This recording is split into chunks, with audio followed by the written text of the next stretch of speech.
이 책 읽어보신 분 계신가요? 자라투스트라는 이렇게 말했다. 시도하다 포기했습니다. 시도하셨어요? 예, 그러나 바로 포기했습니다. 바로 포기. 니체는 자라투스트라는 이렇게 말했다를 힘겹게 썼습니다. 몸이 안 좋았어요. 안면 이상도 있었고 사실 매독으로 좀 의심되기도 합니다. 그래서 몸이 계속해서 안 좋은 상태에서 아주 힘들게 자라투스트라는 이렇게 말했다라는 걸작을 내게 되죠. 잘 읽히지는 않는 책입니다. 왜냐하면 주인공이 등장해요. 자라투스트라라고 하는 주인공이 등장하긴 하지만 소설이 아니라 상징시입니다. 산문시입니다. 그 고도의 상징 때문에 뭘 얘기하는지 우리가 좀 이해할 수 없는 책이긴 하죠. 하지만 이 책을 완성한 다음에 니체는 스스로 감탄합니다. 아, 잘 썼구나.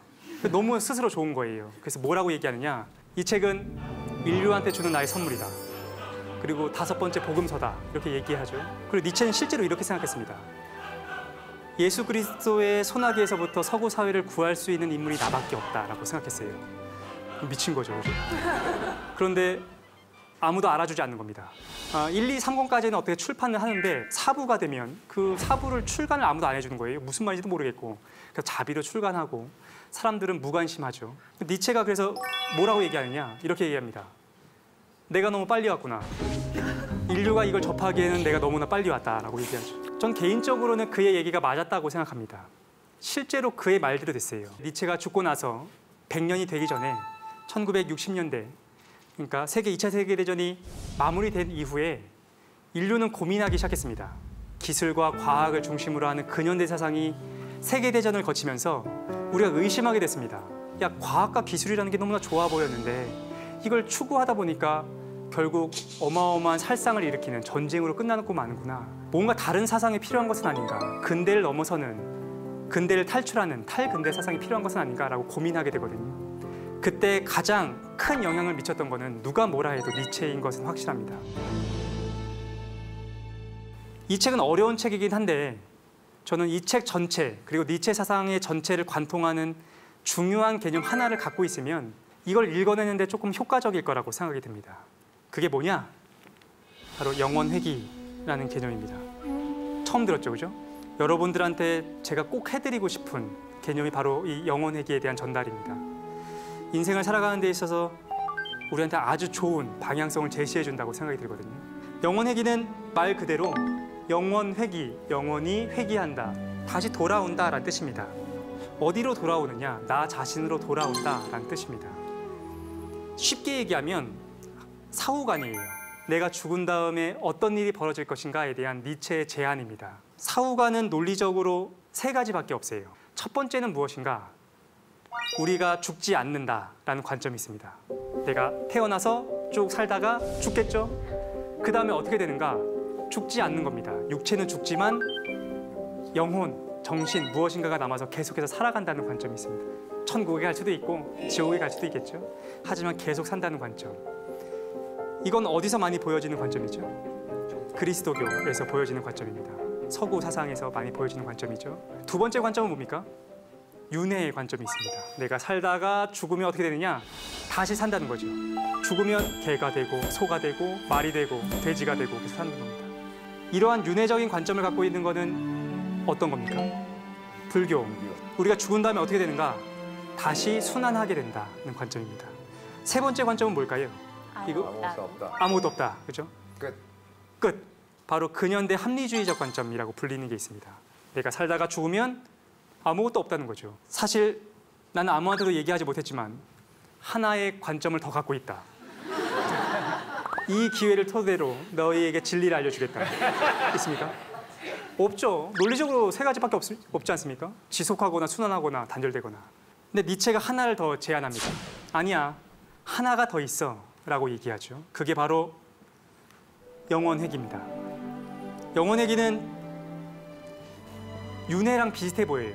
다시 돌아온다라는 거죠. 근데 차이점은 뭐냐? 윤회는 어디로 돌아가죠? 다른 것들로 계속 태어나지 않습니까? 영혼회귀는 내가 죽으면 어떻게 되느냐? 너 자신으로 다시 돌아온다라는 관점입니다.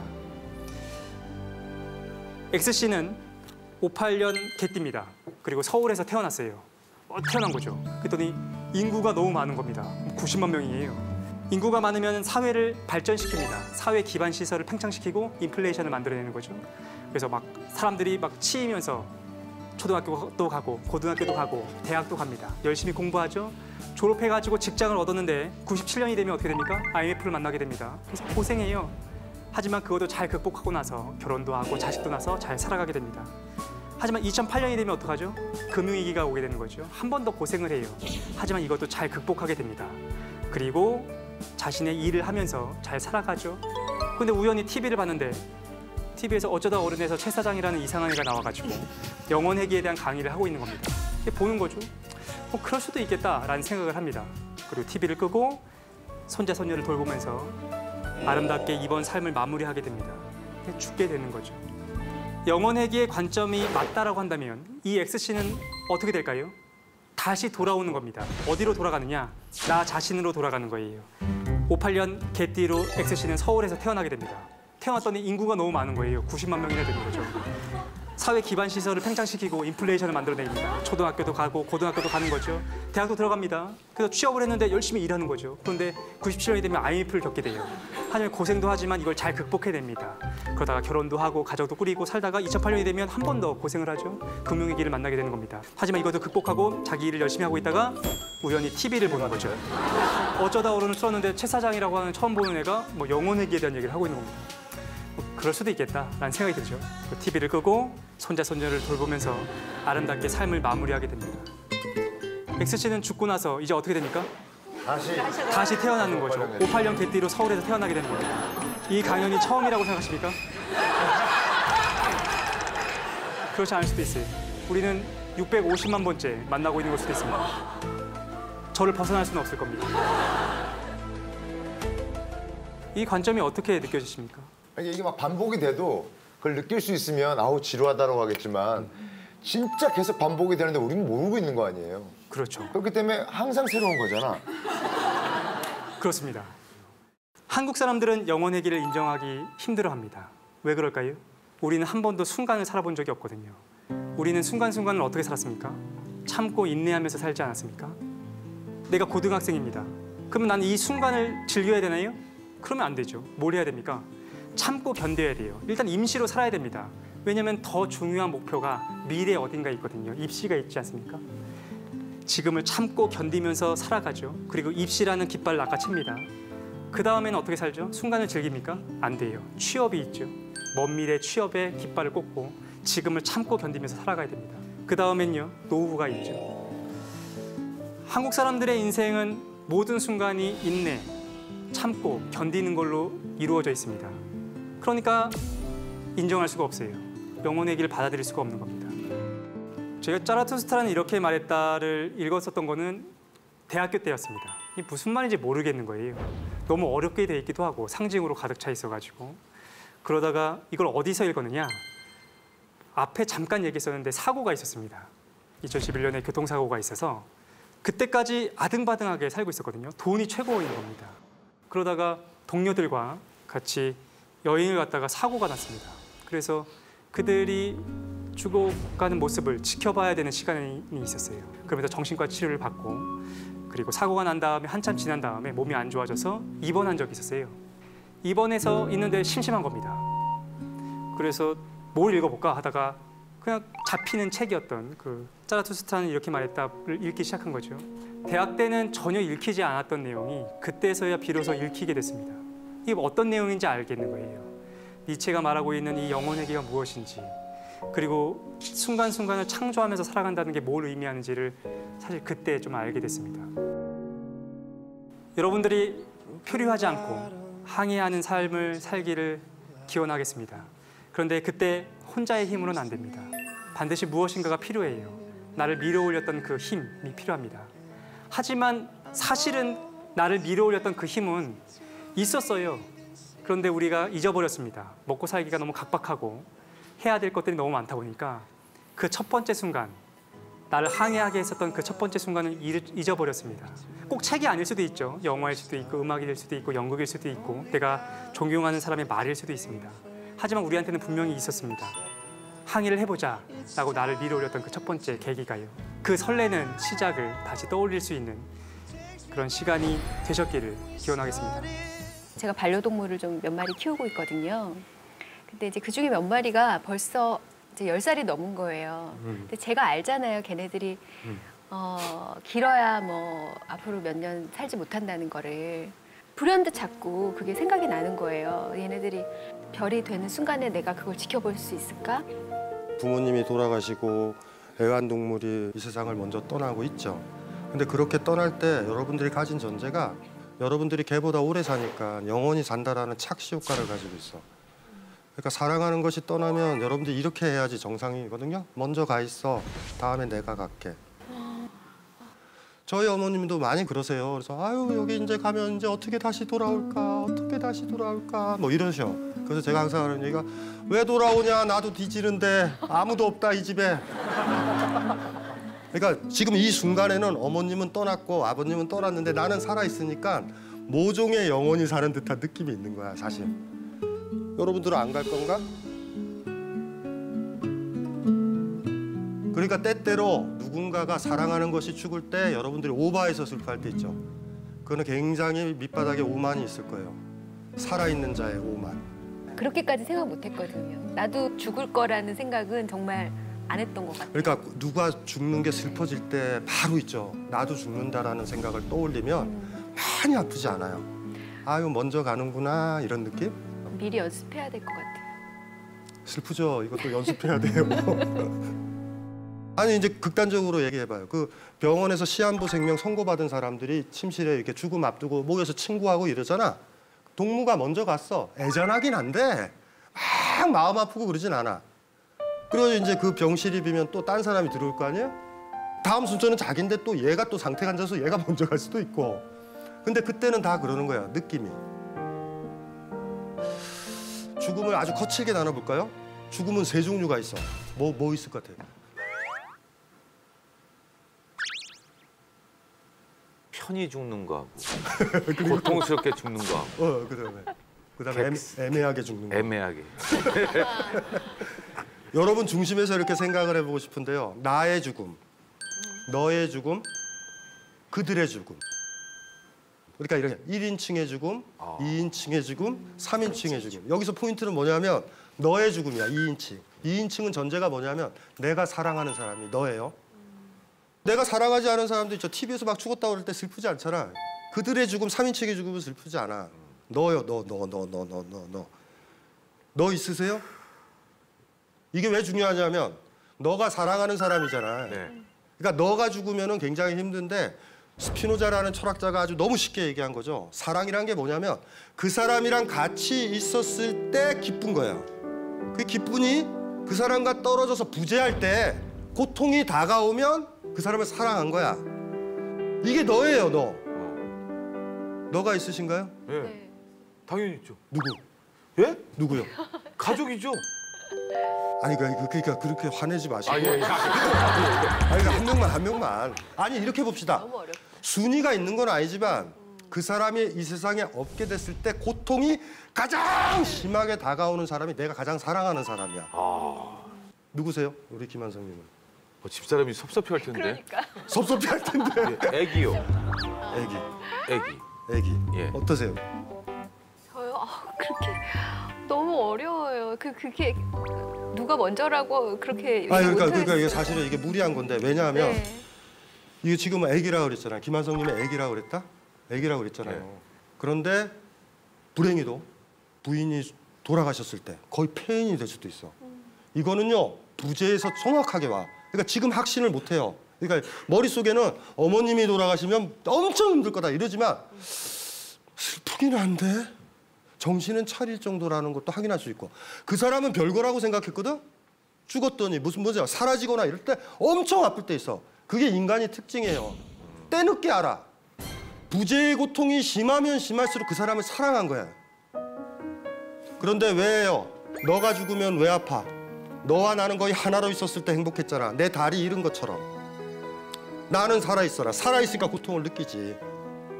이 사람이 사라진 거야. 아픈 거야. 그래서 사랑하는 사람이 죽으면 너무 힘들면 졸도를 해요. 깨어있으면 그 고통이 없는 고통이 너무 세서 졸도하고 다시 깨서 또 울다가 또 졸도해.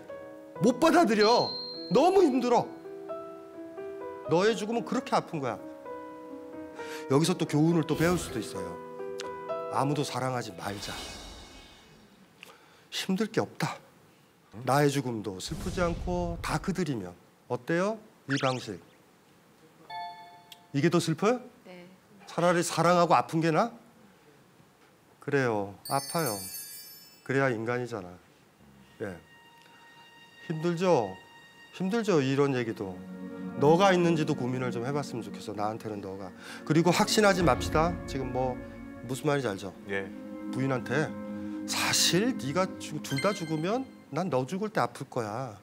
느낌이 그래. 이렇게 얘기하면 돼요, 그냥. 예, 맞습니다.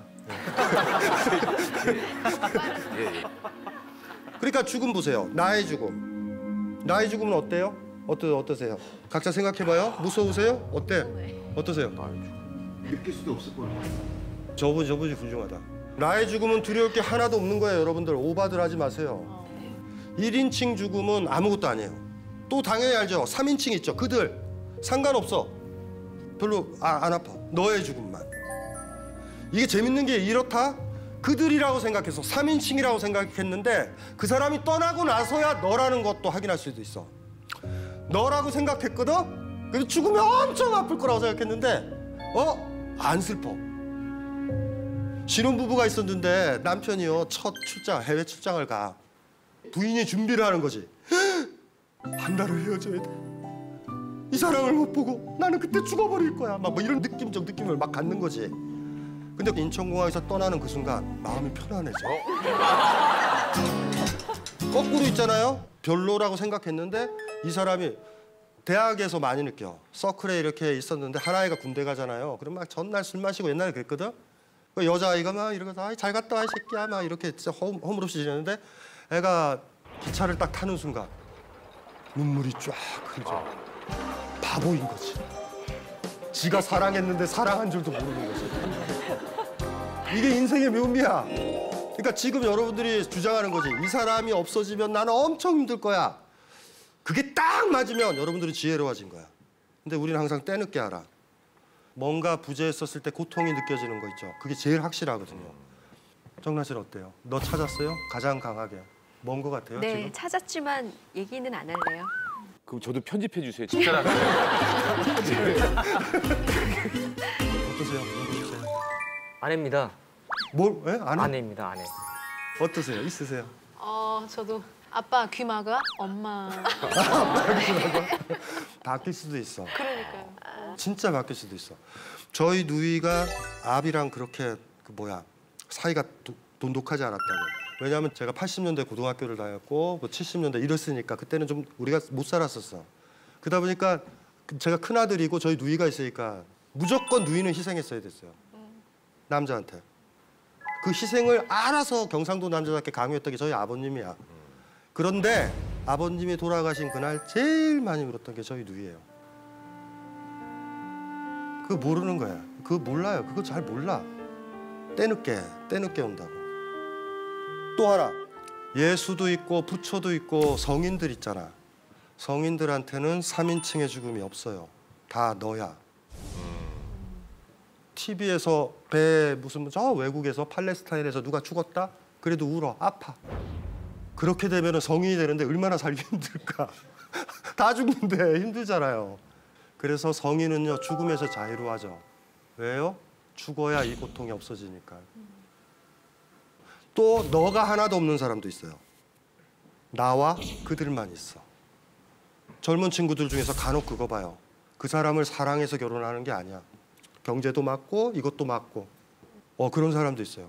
이건 제가 불현듯 떠오른 건데요, 사실. 20대 중반 때 네팔에 갔었어요. 네팔에 갔다가 힌두 사원 앞에서 시신을 태우는 장면을 본 적이 있거든요. 근데 처음에는 그걸 멀리서 보다가 갑자기 너무 호기심이 생겨가지고 점점점 가까이 저도 모르게 이제 가게 된 거예요. 그런데 막상 정말 코앞에서 봤는데 그런 공포가 전혀 없더라고요. 전혀 없고 그냥 아무렇지도 않은 거예요. 20대 때요? 예, 20대 중반에. 사람이 죽으면 그냥 껍데기만 남는 거구나. 그거를 그냥 정말 직면한 거예요. 제가 직시한 거예요. 근데 그 와중에도 무슨 생각이 불현듯 떠올랐냐면 영혼이 있었으면 참 좋겠다. 그런 생각이 들었어요. 한 사람이 태어나면 한 세계가 열리고 한 사람이 죽으면 한 세계가 닫혀요. 그래서 우리가 한 사람이 그리 소중한 거예요. 그래서 제가 그런 비유를 간혹 드는데 이 세상에 마지막 남은 박쥐가 한 마리 있다고 합시다. 그 아이는 초음파로 세계를 볼 거 아니에요. 그 아이는 죽으면서 이런 착각에 빠져요. 나만 쑥 빠지고 초음파의 세계가 남아있을 거라고. 언감생심이죠. 박쥐가 사라졌는데 초음파가 어디 있어요. 여러분은 그렇게 소중한 사람이거든요. 그러니까 여러분이 눈을 감는 날 세계도 다 닫히는 거예요. 같이. 저는 그리 알아요. 근데 제가 진짜 좋았었던 건 20살에 시신에 대해서 편하게 느꼈다라는 건 이거 비범한 거거든요. 왜냐면 그걸 멀리 하거든. 여러분들 나중에 부모님이 돌아가셨을 때 아버님, 어머님 손 얼어붙은 딱딱한 손 있죠. 거기서 낯설음을 느끼지 마. 그 손의 냉기가 여러분의 냉기가 될 테니까. 그래서 마저 좀 따뜻하게 만져주면 돼요. 그것도 우리 정란님이 느꼈었던 거랑 같은 거야. 아, 자연스러운 일이구나. 꼬맹이가 있잖아. 꼬맹이 교육시킬 때 좀 잔인한 방법인데 가르쳐드려요? 나중에 부모님이 돌아가셨을 때 아버님, 어머님 손 얼어붙은 딱딱한 손 있죠. 거기서 낯설음을 느끼지 마. 그 손의 냉기가 여러분의 냉기가 될 테니까. 그래서 마저 좀 따뜻하게 만져주면 돼요. 그것도 우리 정란님이 느꼈었던 거랑 같은 거야. 아, 자연스러운 일이구나. 꼬맹이가 있잖아. 꼬맹이 교육시킬 때 좀 잔인한 방법인데 가르쳐드려요? 애 훌륭하게 자라게 하는 방법. 햄스터같이 일찍 죽는 거 있잖아. 그거를 애 보고 키우라 그래요. 막 가지고 논다고 이렇게 가지고 놀고 그러다가 애가 이제 뭐 1년여밖에 못 사니까 걔가 죽잖아. 예. 죽으면 황망해요. 지금까지 어떻게 얘를 막 내가 너무 괴롭혔다는 생각도 있다. 그리고 부모가 아파트 단지 안에 다 묻어주고 사람 죽듯이 다 매장도 해줘. 그리고 꽃도 꽂아놓고 이러고 야 우리 여기가 기일이다 뭐 이런 것도 해. 그리고 집에 들어오면서 그렇게 묻어주고 애한테 한마디만 얘기해봐요. 햄스터 또 키울래? 아이가 키운다고 그러겠어요? 일이 아픈데? 그 시간을 기다려요. 기다리다가 한 2, 3년 지나면 아이가 이럴 때가 와. 햄스터 키울게요. 그때 진짜 키운다. 그때 괴롭히지 않아요. 죽는 거 알아요, 엄마. 내가 죽는 거 알고요. 저 아이가 죽는 게 알고요. 다 알아. 사실 그거 알고 하자라고 그랬을 때 못 말려요, 아무도. 어차피 죽으니 안 키우는 게 아니야. 1년 동안 나랑 있을 거야. 알고서 키우라고 그럴 때 아이가 얼마나큼 잘하는지 아시겠죠? 햄스터한테도 그런데 하물며 옆에 있는 언니, 아비, 어미에 대해서 뭐라고 그럴까, 걔가. 그때 성숙해지거든요, 많이. 죽음에도 불구하고 키울 수 있는 거, 짐에도 불구하고 그걸 돌볼 수 있는 거. 시타르타 아시죠, 시타르타? 시타르타가 열반에 들었을 때의 가르침을 얘기를 했었던 게 열반경이라는 경전인데 옛날에 그거 읽고 제가 밑줄을 쫙 쳤던 구절이 있어요. 마지막 죽었을 때니까 초창기 깨우침을 얻었을 때 이렇게 떠들었던 가르침과 사뭇 다르다고요, 그게. 근데 제자한테 뭐라고 얘기했냐면 이런 얘기를 하는 거예요. 얘들아, 무상 있죠? 무상이라는 건 영원하지 않는 거예요. 그러니까 무상이 뭐 대표적인 게 뭐야?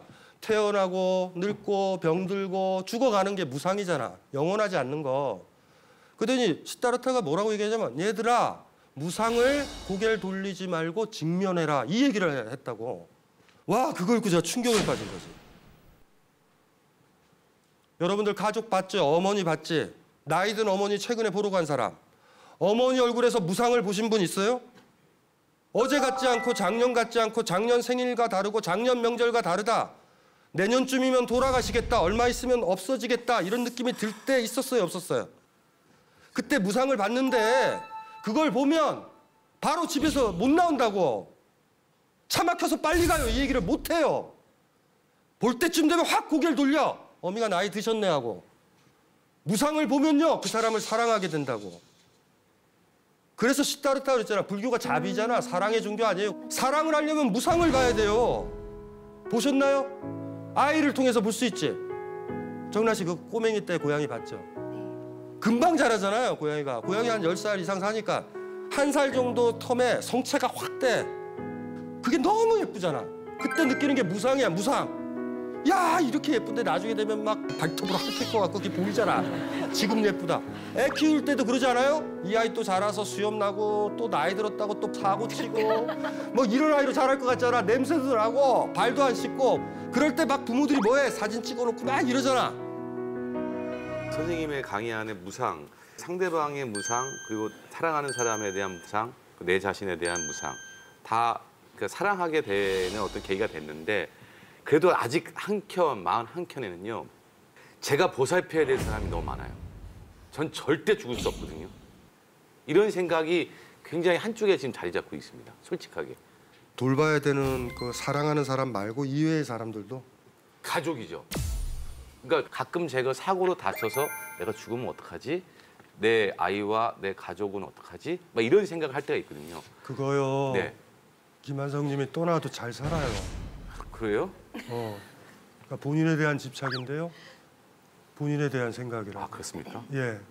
그러니까 그게 자기 삶에 무게를 두기 위해서 그런 거예요. 나는 필요하다. 근데 까먹지 말아야 될 게 조금 시간이 더 지나면요. 딸이 아버지 병 이렇게 접수 못해서 딸이 도와줄 거예요.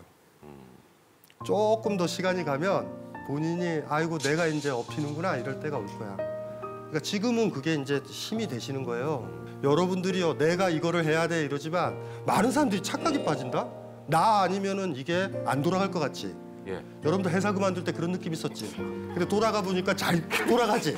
그것도 그러니까 이런 거죠. 다 짐을 지지 마시고요. 지금서부터 준비를 해야 돼요. 아, 이거는 애들이 나를 업어줘야 된다. 그럼 애들이 업어주려고 그러면 업히세요. 내가 너희들을 업어줘야 돼. 이러지 마시고. 그래서 이렇게 해야지 오래 갈 것 같아. 한 사람이 모든 것들을 얻고 다 가지고 가잖아요. 나중에 무거워서 다 넘어져요. 그러니까 가족이라는 게 같이 가면 김한성님이 업어줄 때가 있어. 그리고 다른 사람이 김한성님을 업어줘야 돼. 지금은 이런 거예요. 외로우신 거예요. 지금 그 상태면 내가 이들을 다 해야 돼. 지금 이런 생각이 너무 강하신 건 난 좋지 않은 것 같아. 가끔 외롭긴 합니다. 아니 왜냐하면 자기 짐이니까. 내가 막 이렇게 하지 않으면 우리 가족은 안 돌아갈 거니까. 이게 힘들게 하고 그게 결과적으로 나머지 가족과 관계가 좋아지는 방법인지 모르겠어요. 아까 정직하라 그랬잖아요. 아유 지금 내가 힘들다. 아 이거는 이것까지는 내가 못하겠다. 좀 쉬어야 될 것 같다. 이 얘기를 편안하게 할 수 있는 가족이었으면 좋겠어요. 계속 막 이렇게 가시면 나중에 못 망가지신다고. 못 망가지면 업지도 못하세요. 먹고 싶을 때. 플라스틱 꽃이 있어요. 플라스틱 꽃. 조화와 벚꽃의 차이가 뭐예요? 조화는 앉아. 여러분들은 뭐 보러 가요? 왜 보러 가요? 뭘 보러 가? 무상을 보러 가잖아. 지금 봐야 된다. 지금 봐주지 않으면 올해 핀 벚꽃 그건 못 본다? 올해 핀 벚꽃은 작년에 핀 벚꽃이 아니고 내년에 필 벚꽃이 아니고 지금 바로 그 벚꽃이니까. 여러분은 죽어요 안 죽어요? 죽어요. 제대로 봤어요? 고개 돌리지 않았어? 대충 죽을 거야. 사람이면 다 죽어. 나의 죽음 말이에요. 나의 죽음. 제대로 보면 여러분을 사랑하지. 여러분 죽는 줄 잘 모른다고 제가 그랬잖아요. 그래서 아까. 보라님은 어떻게 할 거예요? 일주일 뒤에 죽어. 어떻게 할 거야? 일주일이요? 일주일 남았어.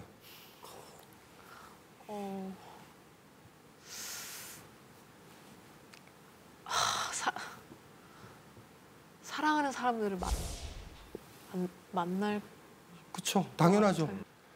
그래서 제가 얘기하는 거예요. 대부분 사람들이 지금 어떻게 살아갈까?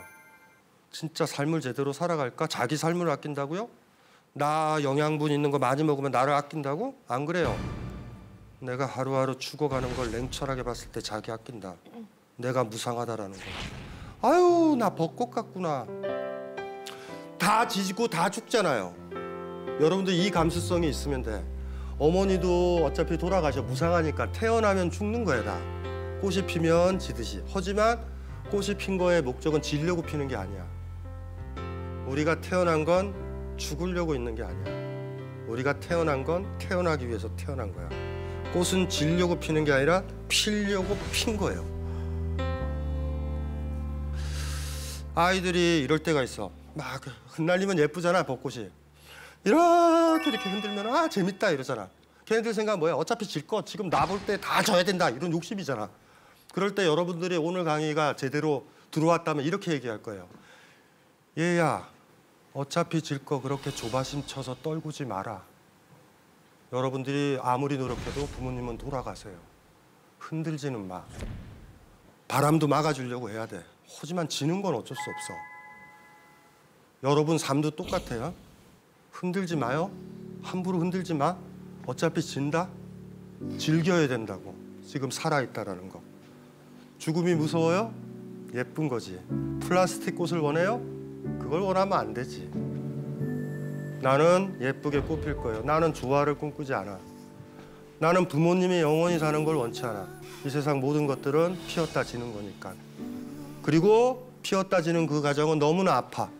벚꽃이 피니까 많이 아프지. 찬바람도 불고 아프지. 그렇다고 해서 안 필 수는 없고. 왜냐하면 살아가는 건 그런 거니까.